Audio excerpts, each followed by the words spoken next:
Well, it was actually after my justified homicide, man. I figured enough was enough.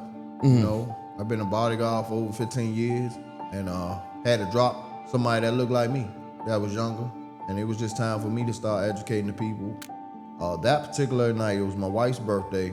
I see a black truck pull up, all four doors open, ski mask, guns, the works, man. Something off a movie, man. This was around 10 o'clock at night on U Street. Youngest put the guns on us. So one of the youngest told me to, man, if you don't get your ass on the ground, told me that, and I was strapped up. And I was trained to go. So I threw my firearm and I eliminated the threat. And that's when everybody dispersed. You know, everybody got out of there. And yeah, it just went. It was a battle from there, man. You know, a battle for my freedom. When I first, started posting my guns, of course to make it entertaining, but educational. But, it was most of our community that was saying, oh, no, you can't do that. Mm-hmm. Why can't I? You go over there to them big corporation pages or those Caucasian firearm 2A advocates and tell them that they can't post their guns, So it started getting deep for me. I'm like, yo, when they're armed, they're American, strong American. American heroes. American heroes. When we're armed, we're thugs.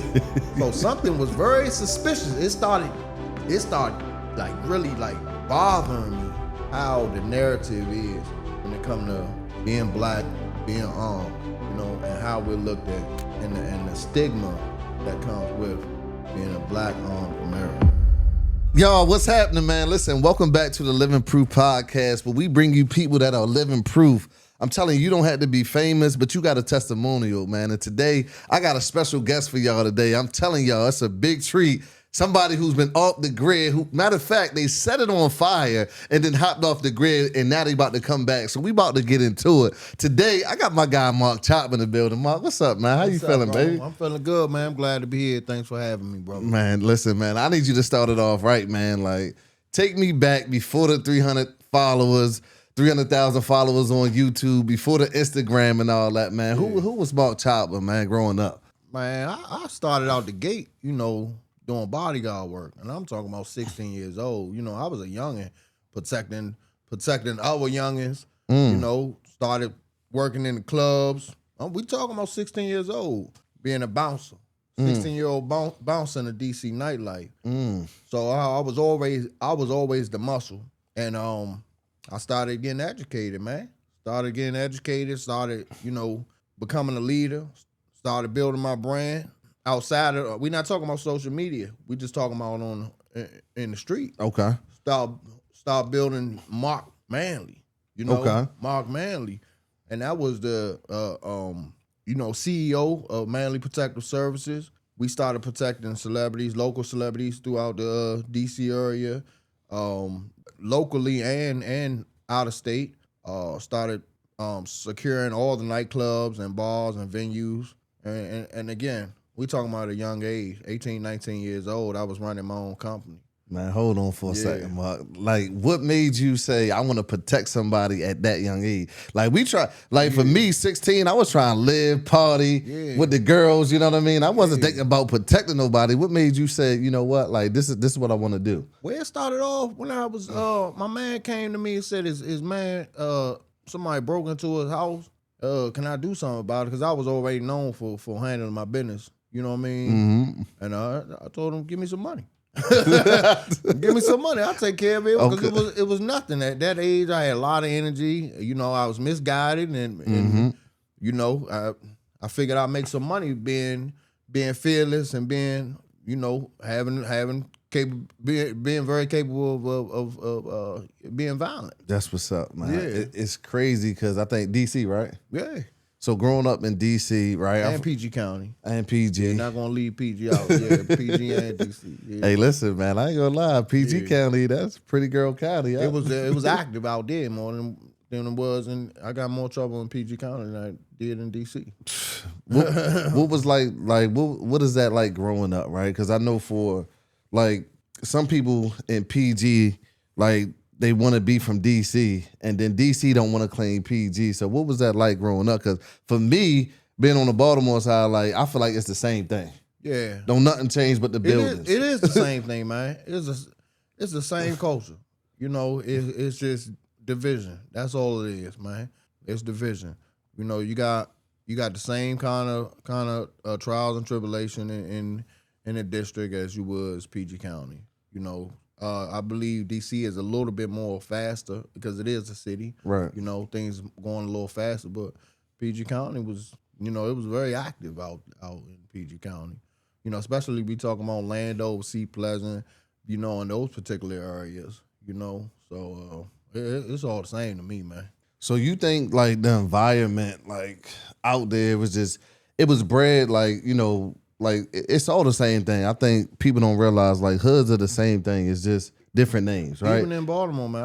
I live in Baltimore now. It's the same thing. I mean, it's just dress a little different, talk a little different. But the game is the same. So you think like for like us coming out of the hood, I know for me like misguided, like yo, if somebody disrespects you gotta throw hands with them. You gotta be this type of person. You can't let nobody punk you. Can't let nobody like. Do you think that really is effective, or should you teach your kids like, hey, listen, like, nah, you gotta stop and think? Yeah, absolutely. I mean, you know, part of who I am today, you know, I got so far in life. It's because I believed in one simple concept, and that's man respect man. You know, give respect, you get respect. You know, and then if those lines are crossed, then you go from there. But you always try to de-escalate, and the first step to de-escalation is respect. So yeah, like we wasn't taught that respect. Now it was like, hey, listen, somebody disrespects you handle your business. If you don't handle your business, your mother was sending you back outside. No, I learned the hard way. You know, I learned watching things go from 0 to 1,000. I'm laid up in the hospital bed like, damn, it wasn't that deep. You know, stabbed up, you know, shot up, you know, car shot up 100 times. You know, we talking about a simple fist fight that, you know, wasn't really that serious. You know, because no one taught me how to de-escalate. No one taught me that, man, it ain't worth it. No one taught me how to change my tone when things are starting to rise. No one taught me to keep my hands neutral. No one taught me how to keep my voice neutral. I'm rowdy and I don't understand that things can go left real fast. And a lot of people lost their lives because they weren't taught that. That's a fact. You had your pops? Yeah, I had my pops in my life. Yeah, he was Vietnam vet, man. Okay. Yeah. Two-parent household? War vet. Oh, no. Oh, but, no, my mom and my pops were separated, but Pops was around. Okay. Yeah. Pops was a treasure, man, in the District of Columbia, man. Okay. Yeah. Okay. Yeah, we had to do some research on Pops, man. Yeah, Pops. Yeah, I come from a solid family, man. You know, my uncle, he was Mark Meredith Manley. I was named after him. He was murdered by the FBI. You know, straight from Northwest Washington, D.C. He was a Maryland University student. Killed by the FBI. So you came from a family of well-respected men doing their thing, taking care of their families, right? So you was able to see that part. So what made you be so active at a young age, like 16, like outside? Because it sounded like you was one of those people that was like, hey, listen, if I got a problem, I need Mark by me. Like, Mark gonna go handle that. It was that, man. It's so crazy. They started calling me Spartan, man. You know, this one when like 300 was crazy. You know what I'm saying? With the big old 300 kick, you know, and all that. Yeah, they started calling me gladiator names because I like the rumble, and I think it has a lot to do with my upbringing. You know, I was, you know, moms was always at work, so I was stuck with my brothers. My older brother, you know, he was violent, man. He was violent. So it started off like that. I'm like, this is who y'all got raised me right now. You know what I mean? And but he loved us. You know, he loves us still. You know, that's big bruh. But you know, ain't nobody taught him no anger management. You know, no one taught him to de-escalate. You know, so we was always, you know, going head to head ourselves. So once it came to, you know, the neighborhood or dudes out on the street, y'all ain't nothing. Y'all ain't nothing compared to my brother. You know what I mean? So I always had that mentality where I was, you know, I felt big and bad. But in this world, there's always somebody bigger and badder than you. And it's quite a humbling experience, you know. And I'm blessed enough to walk out of that, you know. For sure. I mean, you talking to like, I got stabbed at 24. Yeah. And that's when I kind of realized like, nah, I can't be out here in these streets. I can't be doing that. Yeah. You know what I mean? And I think it was because, like, for me, it was I'm the youngest of 6, so I had to always rumble with them, and they was in the streets, and I wanted to follow behind them. Yeah. And then I went down the wrong path, man. So, like, for anybody that's watching this right now, like, I need y'all to get out the streets. Like, the youngins, if you need to send this to your nephews, your grandson, your son, whatever the case may be, because it's not worth it. You looking at 2 people who, like, I'm riding. I don't know about you, but I was in the back of the ambulance, like, this it. Yeah. Getting rushed to shock trauma. So I don't know, how was that incident for you? I mean, you've been shot too, like shot up car, like what was that experience like? I mean, it was petrifying, man. You know what I mean? And I'm a pretty fearless dude, but you know, nobody wants to be on the other side of the gun, man. You know, and I think it changed me as well. You know, it just gave me more situational awareness. You know, I became more strategic on how I move, you know. And also, I learned everything just ain't worth it, because that situation was just, the car getting shot up 100 times. That started off from some DC guys going up to Salisbury to the Go-Go. They had one of them house parties. Girls was showing us way too much love. You know, and my boy heard him say something slick, like, we're going to get them DC dudes. And so we just started crushing them, you know. But little did we know, them country boys strapped. Them country boys was, they was ready to go. You know, we bring a fist to a gunfight, you know. So everybody's not playing, you know. So you got to keep that in mind. I know now where I am now is just not worth it. You know, and the last resort is violent, you know, and to push for peace, but definitely be capable to be violent. So when you start picking up, like, for me, I had my first, I think, 38 snub at, like, I picked 12. Yeah. Like, when did you start picking up the guns? Well, it was around the same age, about 13, 14. It was a 38 snub nose, marble grip. I stole it from my Uncle Lou. You know, yeah. Hey, Uncle Luke still looking for that. Yeah, no, I hooked him up, man. I hooked him up a couple years ago. I finally was over there. I just had to tell him, but I had something to, you know, hook him up with. You know, gave him something nice. So yeah, but yeah, that's why I got my first gun. He used to have guns laying around all the house. You know, in his bedroom, had the shotgun. Typical DC OG, man. Had the shotgun on the side of the bed. Had the 38 pistol in his drawer. You know, sock drawer.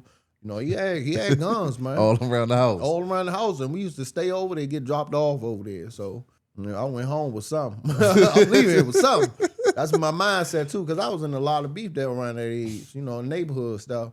I was like, I'm leaving with something. But I'm just, thank God that, you know, I never had to, at that age, I had to pull the trigger. It wasn't until I got, you know, in my 20s where I had to bust my gun. That's crazy. So, like, going from that person to now saying, listen, I done caused enough chaos, right? I done got in enough scuffles. I done caused a lot of drama to families. Like, when was that switch moment? Like, I don't want to be this person no more. I want to educate y'all on, listen, like, let's de-escalate this stuff. Let's be civil. Let's not always revert to violence. Like, when was that switch for you? Well, it was actually after my justified homicide, man. I figured enough was enough, you know. I've been a bodyguard for over 15 years and had to drop somebody that looked like me, that was younger. And it was just time for me to start educating the people and do something about it, man. These youngers running around rampant with no kind of leadership, no kind of laws. Hold up, justified homicide. So that means that you put somebody under. Like, walk me through that for a second. What was that night? What was going on? Well, mind you, this was 2018. Okay. I told you about the security company. I had multiple venues secured, had contracts all throughout the District of Columbia. That particular night, it was my wife's birthday. It was a new venue that we just started working our first night. It was a pop-up shop. It was, if you don't know what a pop-up shop, it was like they sold cannabis out of the shop. You know, risky, but they pay more, right? So I took my wife out, went to a seafood spot, took her home, and I'm like, I'm going to go check on my guy. She begged me not to go. You know, it was her birthday. She's like, it's my birthday. What you talking about? I'm like, no, I got to check on my men. You know what I mean? My soldiers. I go check on my soldiers. Everything good. And something told me to stick around. Stuck around for a few minutes. I see a client coming out the door. I said, all right, I'm gonna keep my eyes on it because this is my name, this is my brand. So I'm walking with the client. The client already has their own security. I see a black truck pull up, all 4 doors open, ski mask, guns, the works, man. Something off a movie, man. This was around 10 o'clock at night on U Street. You know, U Street is lit up around that time. So I'm like, and I'm in shock for a few seconds. Like, this is crazy. Youngest put the guns on us. Told one of the youngest, told me to, man, if you don't get your ass on the ground, told me that. And I was strapped up. And I was all, you know, I was trained to go. So I drew my firearm and I eliminated the threat. And that's when everybody dispersed. You know, everybody got out of there. And yeah, it just went, it was a battle from there, man. You know, a battle for my freedom, you know, but I learned a lot. I learned so much. Learned so much about DC laws. I didn't even know DC had self-defense laws, man. You know, until that situation. So I got a letter from the prosecutor say we cannot prosecute Mr. Manley. But then again, they try to prosecute me for other things, you know, for that night, for the unregistered firearm and some other Hold things, up, man. You had an unregistered firearm and they let... No, I don't. They try to charge me for unregistered firearm. Okay. Yeah. Dang, I ain't... Man. Yeah, they try to charge me for an unregistered firearm. So what was that? Allegedly. Right. The firearm was Yeah. So what was that battle like? How long did that take? Like, cause I know, like all you doing is protecting yourself. Like, y'all, they don't even understand what's going on in those offices. That, you know what I mean? Like, things go left all the time. Y'all just hearing the story. Like, what was that battle like to get your freedom, to get you cleared from that? Like, I know for a fact, like, you was every day like, I don't know what's about to happen. Yeah. It was a rough about 6 months until they finally baited me in. You know, and I knew it was a setup because I'm like, okay, y'all ain't coming to get me. I'm gonna go register a firearm in the District of Columbia. Right?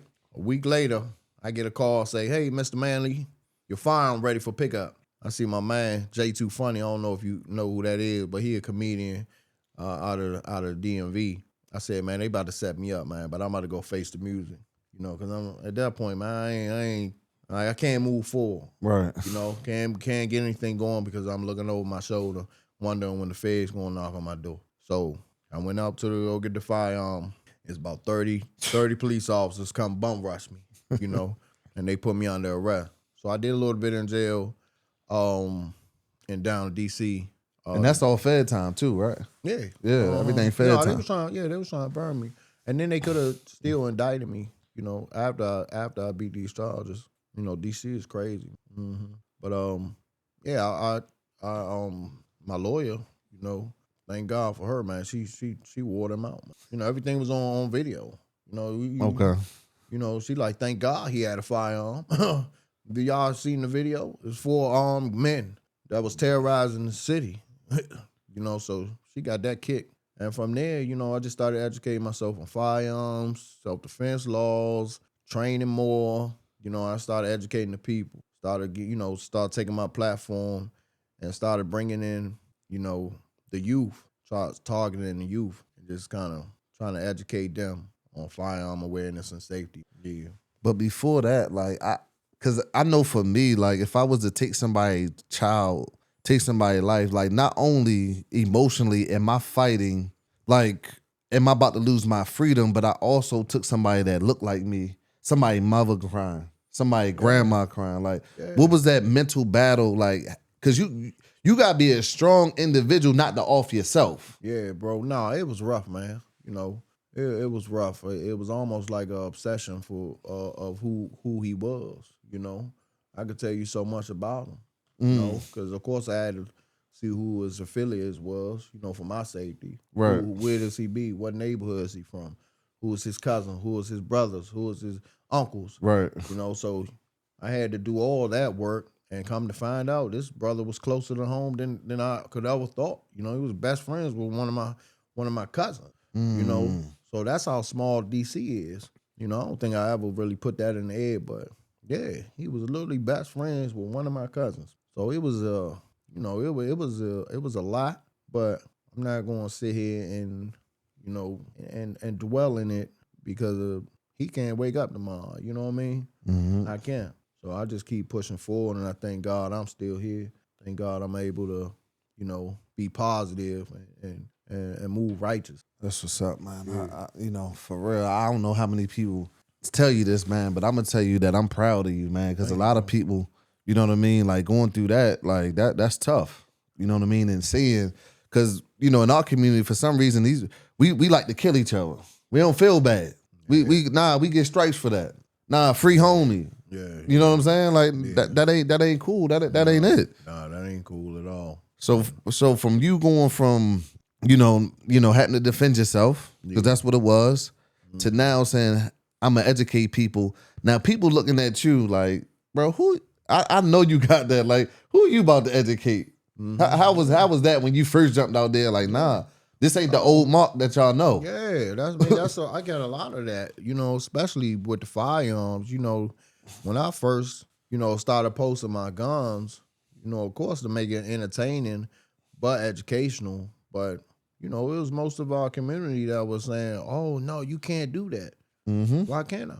Do you go over there to them big corporation pages or those Caucasian firearm 2A advocates and tell them that they can't post their guns?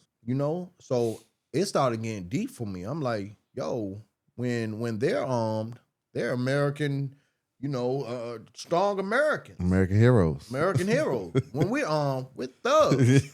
So something was very suspicious. It started like really like bothering me how the narrative is when it comes to being black, being armed, and how we're looked at, and the stigma that comes with being a black armed American. Yeah, it bothered me. It triggered me real bad, and it just made me go harder. Yeah, so I knew the feds was gonna come at me one day. Speaking of that, bro, like I can't even imagine, like, cause I seen that. Yeah. Like if you would like to share that, like what in the world? Like them peoples was out your house. All this was on the news. Yeah, it was. Like I'm like, yeah. This is crazy. Like the Fed, you out here promoting good stuff, right? Teaching people how to de-escalate this, teaching people how to use their guns, right? Hey, listen, this is how you need to be getting certified before you go to jail, and you trying to put good out there, and then you got the Feds ATF raiding your goddamn house. Yeah. They don't care nothing about no good stuff. Especially a black man. But for what though? Like what was their motive? What were they trying to do? Like what are y'all trying to do? All kinds of made up stuff on that warrant, man. Machine guns, selling machine guns. I'm a felon with firearms, which I'm not a felon, obviously. I got over 75 firearms legally. Drug trafficking, the whole nine, was on that warrant. If you ask me, man, it was a bunch of made up, BS. That's crazy, man. Take us through that night, because not only, you know what I mean, they made that stuff up with you, that like they had your family was in there. Yeah, man, my family, yeah. They kicking in there, like they coming in there and they threw bombs in our house, man. Flash grenades. They definitely they bombed us, man. You know what I'm saying? They bombed us. But luckily, man, my wife was up. She had seen she be up at like 5 a.m. drinking her coffee, paying attention. She seen somebody outside. She called me, said, it's somebody outside the house. So I immediately grabbed the firearm. I'm ready to get busy. Then I look out the window. Man, I about 30 guns pointed. It's lasers all through the room. So I heard him put the firearm down. I heard him woke my kids up. Say, kids, get up, man. I wanted them to get up so they won't be startled and they won't be shook up. And then I guided everybody out the house safely, And they still had their guns on my kids, and my family. So yeah, it was a wild night. Disrespectful, I don't know what, I'll tell you that. I'm still pissed off about it. I know, you know what I mean? That's what I'm like, bro. I don't know how you don't go bananas. Like what in the world? Like y'all coming up in here like I'm y'all mad because I'm black and I'm educating my people? I don't know what it was, but I know that I knew in that moment it was time for me to be smart. Couldn't let my emotions, get the best of me. I had my kids, everybody's looking at me, the leader of the household, to make the best decision. And I don't regret, coming out of there peacefully, because I'm still here today. My kids still here today, but but it took everything out of me, because of the disrespect, because of you throwing flash grenades into my home, it took everything for me to just walk out of there peaceful. Because mind you, this my home. I have a right to protect it. So it still bothers me to this day. Like when you talking and I'm looking like, dang, I got a 6-year-old and I got a 3-year-old. I couldn't imagine me not.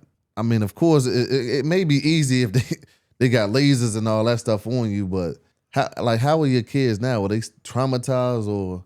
No, my you kids, think they good? They tough. Yeah, they tough. Yeah, they moved on. They worried about proms and dances and dates and basketball and my kids they moved on. But of course they for a little while they was a little shaken up for sure. Right. Okay. Yeah, but we all got through it. Yeah, we got through it. It's just still like when we get knockers at the door or we see something suspicious, and it just feels like we're always being watched, and which we probably are. That's crazy, man. Not only are you make sure your kids are good, but you also make sure other people's kids are good. Like yeah, for sure. Like man. you started programs in the school, man. Talk to us about that. Like Well, I'm looking at your journey and talking to you, and it's like it built you to be this like person. Now you can just give back so much. Yeah, you know what I mean. So talk to me about that. A lot of wisdom. Well, it's called Project De-escalation, Project DX for short. We're trying to implement into all Baltimore schools, teaching the kids de-escalation and conflict resolution, and also how to defend themselves. And one of the main things we try to do with the kids is just having that strong male presence and mentorship. And I think that's really important, especially in the urban communities. Not enough men standing up saying, hey, we care, we here, you call me anytime. Even if I see him out on the block or whatever, I'm pulling up on you. What's going on? What you doing? How you feeling? Have you ate? Just asking questions that some of them aren't being asked. Because a lot of them don't have fathers in the household. That's just, the hard truth. Nah, yeah. So what do you see? Like, what was one of the hardest stories you've seen? Because I know, like, working with kids, like, especially in the inner city, you can see, you can hear and see some things. It's like, man, I couldn't even believe you going through that. Well, I'm gonna tell you this. This is the hardest story I had to swallow. It's one of my fighters. He got into boxing with me. He was with me almost every other day. His father actually shot him and shot his mother. Yeah, so it's just how do you ever, the man that's supposed to love and protect you, how do you ever get past that, And I could see the trauma, I could see some of his behaviors, and and I gotta remind myself, this youngin is so far hurt. He's so hurt, and it's gonna take time. It's gonna take time to build him back up, But you could tell he's yearning for that fatherhood, that male bond, that strong male bond. So what, man? You gotta have an outlet, Mark. Like I don't like you. Not only what you've been through, now you gotta that type of story kids are telling you, and I can only imagine if I met this this kid in person. It's like I can only imagine. Like you can feel that energy come off. Feel the energy, yeah. Yeah. So what's your outlet? Like now you dealing with kids. You had to deal with the United States. I got 4 boxing bags in the back of my house. 4 of them, man. I wears them out sometimes. Some nights I get home, I just wear them out. I mean, I go to I'm talking about, and I'm not the best in shape either. I will go 8 to 10 rounds on the bag just because I got so much built up inside of me, and I got to get it out. And that's what keeps my temperament level. Just hitting the bag, and getting right back to it. That's good, man. That's good. Like I'm listening to your story. I'm like, Mark, I ain't no way, man. I'd be drinking that.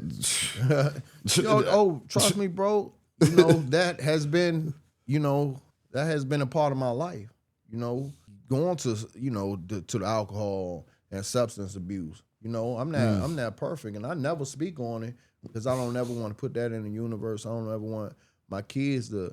Not my kids, I mean the community, the kids of the community that look up to. But I want them to know that I struggle. But they are the reason why I fight so hard. They are the reason why I got this. I'm drinking water. I'm focused for y'all. I got a sober mind for y'all. If you ask me questions, you come for me for any assistance or guidance. I'm coming to you as sober minded, and I'm gonna give you the best answer I can to the best of my abilities. So it has a lot to do with fatherhood and being a man in the community. That all is a reason why I fight so hard that I don't go pick up a drink, that I don't go pick up some drugs. Because how can I preach, being strong, walking, righteous when I'm behind closed doors, I'm failing. Yeah. I'm failing myself, failing as a man. You don't want to be a public success and a private failure. Yeah. Because it's going to spill over. That's powerful, bro. It's going to spill over. For sure. For sure. Talk like how you get your program, because like what is your program about and how you get that in school? Like I be seeing the kids like boxing, and all that. So you basically teaching them like mindset of, or you putting them in like reenacting real life situations. We reenact real life situations, but we also focus on discipline. Okay. Man, I think that's a lot of these youngers lack. They ain't getting discipline, and I mean real discipline. Just holding your hands up for a long period of time. It's all mental. Just doing something repetitively that you don't like doing, and you keep doing, and you don't keep doing, and you become very good at it. Just like your homework, just like your school, just like anything in life. You do something repetitively, you become good at it. If you do something on the street and you say you're robbing, you're doing a lot of robbing, you become a good robber. But if you're doing something positive, you keep doing it, you keep doing it, you keep doing it repetitively, you become the best at it. So. That's what's up. I mean, just thinking back to the book that I wrote, my title, you just making me think of that. Like, you're not broken, you just fighting the wrong battle. Like, I think a lot of these youngins, they fighting the wrong battle. Like, they think, for sure, man. You know what I mean? They, especially with social media and all this stuff, they think they got to be this certain type of way, and it's like, you don't, right? We were taught wrong. Yeah, just be yourself, man. And I don't blame him, because honestly, if growing up, I think about it all the time. If it was social media so heavy like it was when we grew up, like, I mean, because we was, we was off the hook ourselves, but it's our job now to kind of fix our wrongs, with our youngers. And you're not getting away with anything. There's cameras everywhere now. Like, I remember my grandpa told me he got away with murder before he passed away. He was like, wasn't no cameras back then in them back roads. Like, you just leave somebody stinking. It is what it is. And it's like, y'all got to realize it ain't that type. You're going to get caught. There's cameras everywhere. Yeah. It's technology everywhere. Like, the things that they have. Your cell phone, man. They can ping exactly where you was. And a lot of them ain't smart enough to leave their phone at home. So they getting caught up. Especially they get that hold of that phone. It's over. That's crazy, man. Hey, Mark, man, you've been creating and impacting so many lives, bro. You done ran up 300,000 plus on YouTube. Yeah. Why we ain't seen a video from you, bro? Man, so I honestly took a little, after the raid, I posted a few videos, but I wanted to go off the radar and do something impactful, do something powerful. And I believe the best way to do that is to get to writing, the power of the pen. I started writing, and I finally finished my book called The Armed Mind, 7 Steps to Becoming a Living Weapon, psychologically, physically, and emotionally, just having strength in all areas. So the book name is The Armed Mind, and I'm probably going to drop the second week of March. So if you guys are watching this, man, make sure you go on Amazon and look and see if my book is out, The Armed Mind. The Armed Mind, man. The 7 steps, a lot of people need that, man. Yeah, man. And it's just not about, it ain't about being violent. It's about being capable of violence. It's about being peaceful, not harmless. Because if you're harmless, you really don't have no choice in the matter. But it's about being capable, and it's about not having to, even if you don't got the proper tools, but you got your mind, and that'll get you far in life. That's good, man. Like, I watch you. I know you be with some high profile people too. Like, who are your mentors? Because it's like you are living proof that you could be treacherous and then be that person that's now teaching you not how to be treacherous. Yeah. That's crazy, right? Yeah. Like, who are your mentors? I know, and I don't know if you learn from any of those high profile people like Black Rambo or Boosie or anybody that you be around. Yeah. But who are your mentors? Who are you learning from as well? Man, God, man. God. I talk to God every night. Mm-hmm. I never had a mental. I never had somebody pull me up and pull onto me. You know, yeah, those are some good men that you name, good brothers. You know, solid brothers, and I love them, but they ain't never. They not my OGs. They not my mentors. They didn't, teach me. You know what I'm doing now. You know, they taught me a lot. You know, especially Black Ramos. Black Ramos taught me a lot, especially in the 2A community. You know, building my brand as a 2A influencer. He's taught me. He didn't withhold no gems. You know, none at all. You know, any sponsors he had, he would make sure that I had. You know, or he'd put a word in for me. So, but as far as like just being in the boots on the ground in the community, man, everything I'm doing, that's all God right there. Yeah, that's the man upstairs. We have conversations, and people think I'm crazy, but he talk back. Man, that's crazy. Because off air, I was just telling my producer, he was asking me those questions. Like, nothing without God. Like, every time I don't follow his footsteps, I'm out of alignment, in the wrong place. In the wrong place every time. Every single time. I'm like, man, listen, like all I gotta do is just buckle down, listen, and I'm like, this is what we create. You know what I'm saying? So, man, it's absolutely crazy, man. Like, where you see yourself in 10 years, Mark? Man, you started your own security company 16, man. You didn't taught people. You didn't try to do good, and then what's crazy? Every time you try to do good, disruption follows. Oh, absolutely. Yeah, it's been multiple times where we had training compounds. We had a few training compounds that's been shut down by the government. And we doing nothing but educating the people, training the people. We train as a unit. We talking about hundreds of families coming out every single Sunday to train and be around fellowship, and be around, just love. And it was frowned upon. It was frowned upon by a lot of people. And mind you, we welcome all walks of life. It wasn't inclusive, but of course we come together. It's like a cookout for us. Cookout, and we learning and we having a good time. But it's always some pushback, and it's okay. It pushes us to go harder, man, and go stronger. Man, if y'all watch it, leave Mark alone, man. He doing good in the community. I know he got the tats, the tat on his face. I know he got the dreads. He got the DC accent, but leave him alone. He's trying to do good, man, because people don't understand that we can be good. We can do it no matter how you look, right? You got a tat on your face that doesn't discredit you, right? It's all up in here. He got so much knowledge, man, and I just want to know where you see yourself in 10 years, man. Like, cause I'm hearing your story, and I'm like, Mark, like we got to get out our comfort zone, because you got to be on the big stage, man. You got a voice, you know what I mean, to keep growing, right? Yeah. And I know, like the ATF raid in your crib got you off, probably put you in a mental state, and now you coming back out with your book, man. But I want you to keep pushing. But what do you see yourself in 10 years, bro? Still putting in the work, man. But just I realize now, how powerful my voice is. A lot of times I would make a lot of videos, but man, the people want to hear my opinion. They want to hear me speak. So that's what I'm gonna do more of. And I would like to be on a farm. I like peace. I like animals. I like a little creek in the back.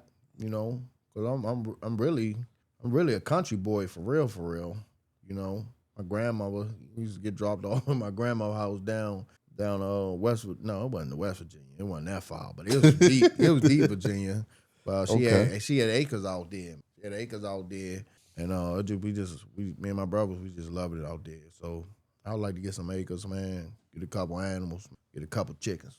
I ain't never heard nobody from DC say that. That's crazy. Chickens, man, and still continue to push the message. Unity is key. We gotta continue to stand up for our youth. We can't back down from them. We can't be afraid of them. They is treacherous, but these are babies, man. That's how I look at them. And you definitely doing God's work, man. I need anybody that's watching this, man, please help Mark get his programs in more schools, man, because I'm telling you, it's helping these kids. Like, what was your biggest success story with these kids that you've seen? I know you. We talked about the worst, right? Which is I can only imagine what that looks like. But what was your biggest success like? You saw this kid come in, came to your program, and now what are they doing now? Keon, that's my baby boy, man. Shout out to Keon. You already know I love you. And when you first joined me, man, you had a mean temper, man. You had the whole school shook. You had the staff shook, you know. But you showed up. First person to show up, last person to leave. You put in 150% work. You got it mad at me when I was slack a little bit. You know, when I would show up a few minutes late, you'll be sitting there waiting. Talking about, Coach, I've been here 30 minutes. I'm like, boy, ain't nobody tell you to be there no 30 minutes early. But he just made me so proud. And now the whole staff, they talk so highly of him. You know, they always seen his potential. But now it's like he done showed how powerful he is. You know, how kind he could be, how respectful he could be. And I'm just really proud of you, Keon. And you graduate this year. And I'm going to be there when you walk across the stage. And it's going to be definitely one of the proudest moments of my life. Seeing you walk that stage and living up to your full potential. And when time permits, we get back to work. Let's get it, young Keon, man. From me, you know, growing up in the same city that you living in and going to these schools, bro, just stay on point, all right? The community got you. You got yourself. And you got everything that you need inside yourself. All right, just stay on that track, man. Because I'm telling you, it takes the same amount of energy to be negative as it does positive, man. All right, Mark, man. For the person watching who feels like they can't protect themselves, man. You know what I mean? From what is it, legal to lethal? Yeah. You better learn quick. This world is not full of rainbows and unicorns, man. It's a lot of evil out here, and you got to be prepared. You stay ready, so you don't got to get ready. So what would you say, like, they need to have? Like, if you was to go back, before you get out of here, what does somebody need to have to always be in protection of themselves, right? Yeah. What would you say in your words, Mark Choppa? You need to have the mindset to be able to put somebody in the dirt if you need to. If you don't have that mindset, you useless. You can have a big 40 cal sitting right there, but if you don't have the mindset that I'm protecting what's mine, I'm protecting myself, I'm protecting my family, and I will be okay once I put you on the ground. I don't know what to tell you. And in order to get that mindset, you got to start putting in the work, start training, start mentally preparing yourself. Muscle memory, you know, train. For the youngins out here, I'm telling you, listen, go make sure you certified, then make sure you go train. Do not be out here willy-nilly just toting guns, shooting up the neighborhood just because you think it's cool or you hear it on an NBA YoungBoy song or whatever y'all listen to, man.